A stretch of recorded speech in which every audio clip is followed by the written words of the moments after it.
வணக்கம் மகர ராசி நண்பர்களே.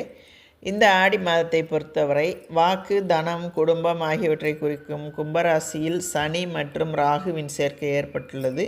ருண ரோக சத்துருஸ்தானத்தில் குரு பகவான் நிலை கொண்டுள்ளது.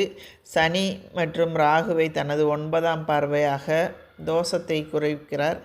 வருமானத்தை விட செலவுகளே அதிகமாக இருக்கும். குடும்ப பிரச்சனைகள் கவலைகளை அளிக்கும். நெருங்கிய உறவினர்களிடையே தேவையற்ற வாக்குவாதம் ஏற்படும். திருமண வயதில் பெண் அல்லது பிள்ளை இருந்தால் வரன் அமைவதில் தடங்கள் ஏற்பட்டு அதன் பின்பு நல்ல வரன் அமையும். உத்தியோகம் காரணமாக பெண் அல்லது பிள்ளை வெளிநாடு அல்லது வெளி மாநிலத்திற்கு செல்ல வேண்டிய அவசியம் ஏற்படும்.